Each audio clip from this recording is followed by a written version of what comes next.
आज हम तबस्सुम इम्तियाज से बात करेंगे।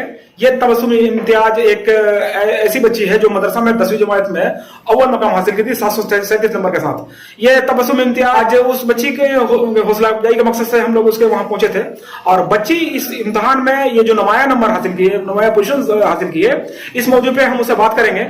और उन्होंने और अपने साथ साथ जो आने वाले जो बच्चे बच्चियां जो तालीमी मैदान में नुमाया कारकर्दगी हासिल करना चाहते हैं तो उनके लिए वो क्या कहना चाहती है और वो आइंदा जो 11वीं जमात जा रही है तो उनका आइंदा का क्या मकसद है, हम उससे बात करते हैं। अस्सलाम वालेकुम वरहमतुल्लाहि वबरकातुहू।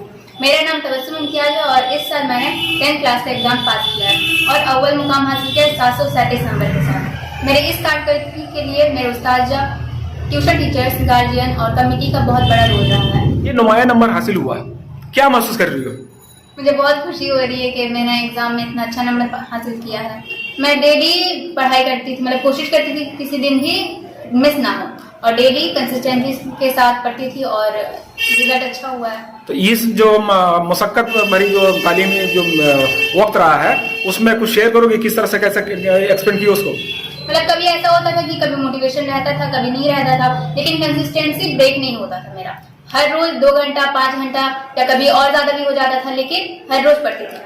घर की बच्चियां जिस तरह से होती है कि थोड़ी बड़ी होने के बाद उनपे तालीम के साथ साथ पढ़ाई के साथ साथ घर की खानादारी भी और मसला हो जाता है, तो आपके घर में जो आपके वालदा है तो क्या खाने पकाने के लिए और भी दूसरे काम के लिए क्या इस तरह से कभी दबाव रहता था, ये करके देना पड़ता था या सिर्फ तालीम हासिल? नहीं, पढ़ाई में मेरी मम्मी बहुत ज्यादा मेरा सपोर्ट करती थी और कभी हमको काम करने के लिए फोर्स नहीं करती थी कि तुमको ये काम करके ही पढ़ना होगा। वो पढ़ाई के लिए हमेशा टाइम देती थी। 10वीं जमात का एग्जाम खत्म हो चुका है, अभी आज 12वीं जमात का भी रिजल्ट आ चुका है। इस तरह से जो आज जो रिजल्ट आया वहां भी देखा जा रहा है कि टॉप 10 में इस मदरसा की बच्चियां ही है। इस मदरसा का रिवायत रहा है कि हमेशा बच्चियां ही आगे तक बढ़ती हैं। और हाँ, मतलब हमेशा ऐसा रहा है कि लड़के पढ़ाई के मैार में पीछे ही रहे हैं, लेकिन हम लोग का इस बार 10 बोर्ड में 3 लड़के टॉप 10 में आए हैं, जो कि बहुत ही खुशी की बात की रही है। लेकिन 12 में ऐसा नहीं देखा गया है। आज जो 12 में 1 to 10 रही है, क्या कैसा लग रहा है? बहुत ही अच्छा हो रहा है कि टॉप 10 में सिर्फ लड़की ही रही हैं। तो उनको देख कर लग रहा है ना कि आइंदा हमको भी क्लास 12 का एग्जाम देना है? जी, हम यही चाहेंगे कि 12 में भी मेरा इसी तरह से अच्छा मार्क्स आए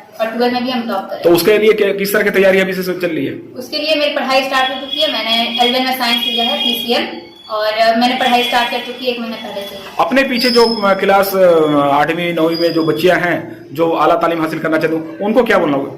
उनको यही कहना है कि वो भी कंसिस्टेंसी के साथ पढ़े। मतलब कभी अगर पढ़ने का मन नहीं भी करे तो ज्यादा देर तक ब्रेक ना ले, थोड़ा देर 1 घंटा 2 घंटा पढ़िए जरूर।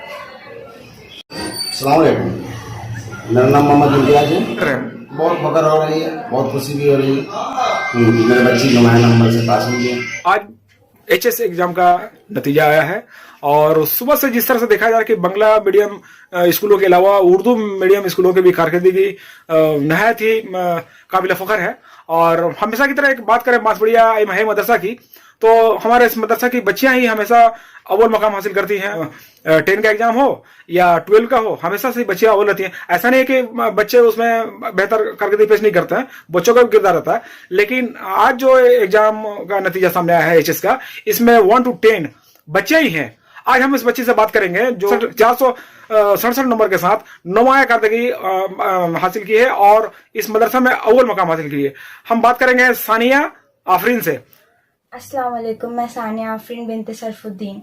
आज हायर सेकेंडरी एजुकेशन का रिजल्ट आउट हुआ है क्लास 12 का, जिसमें मेरा 500 आउट ऑफ 467 नंबर आया है। इस नुमाया कामयाबी के पीछे सबसे बड़ा हाथ मेरे वालिदैन, मेरे उस्ताद, मेरे स्कूल इंतजामिया और मेरे ट्यूशन टीचर का है। इस वीडियो के माध्यम से मैं उन लोगों की शुक्रगुजार हूँ कि उनकी वजह से आज मैं इस मकाम पे पहुंची हूँ। आज ये नंबर पाकर, ये मुकाम पाकर कैसा महसूस कर रही हो? मुझे बहुत ही अच्छा महसूस हो रहा है कि मेरी कामयाबी रंग लाई है। अल्लाह ताला ने मुझे इस चीज़ का उज़्र दिया है। मतलब मैं बहुत ज़्यादा खुश हूँ अपने नंबर को लेके कि मैंने जितनी मेहनत की थी उसका मुझे फल मिला है। आइंदा क्या करने का इरादा है? मेरी यही इरादा है कि 12 के बाद मैं BA LLB करूँ। मतलब मुझे एक लॉयर बनना है। हाँ। किस लिए, क्यों, आखिर ये ख्याल क्यों आया, लॉयर बनना क्यों ख्याल आया? ताकि अपने मुआशरे में इंसाफ दिला सकूं, जो भी भ्रष्टाचार करप्शन है उससे दूर कर सकूं। मेरी यही उम्मीद रहेगी कि मैं गरीबों की मदद करूं विदाउट फीस। हर तरीके से उनकी मदद कर सकूं, गरीब से गरीब तर इंसान इंसाफ पा सके। मैं बस यही मैसेज देना चाहूंगी कि डेडिकेशन के साथ पढ़े।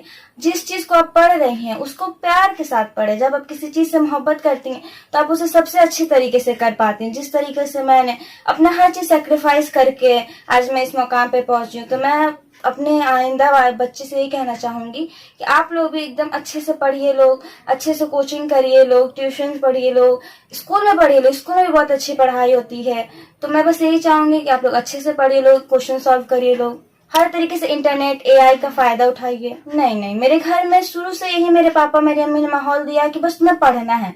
अगर आप चाहें तो काम करके भी पढ़ सकती हैं।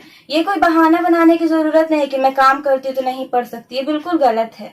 आप चाहे तो काम करके भी पढ़ सकती हैं, बगैर काम के भी पढ़ सकती हैं। लेकिन मैं अपना तजुर्बा बताती हूँ तो मैं बिल्कुल भी काम नहीं करती थी, सिर्फ पढ़ाई पे मेरा फोकस रहता था, फुल फोकस। मैं रफिया खातून सानिया आफरीन की अम्मी। आज क्लास 12 का नतीजा निकला है। नतीजा निकलने के बाद जब मुझे मालूम हुआ कि मेरी बेटी नुमाया नंबरों से कामयाबी हासिल की है, ये जानकर मुझे दिली खुशी महसूस हुई। साथ ही ये भी फख्र हुआ कि मेरी बच्ची के साथ साथ और भी बच्चियां नुमाया नंबरों से पास हुई, मतलब अच्छे नंबरों से पास हुई है। इससे हमें मजीद खुशी महसूस हुई और आज हमारी बच्चियां तालीमी मैदान में तरक्की कर रही हैं। अब हमें कोई भी नहीं कह सकता कि हमारे माशरे में बच्चे तालीमी याफ्ता नहीं हैं।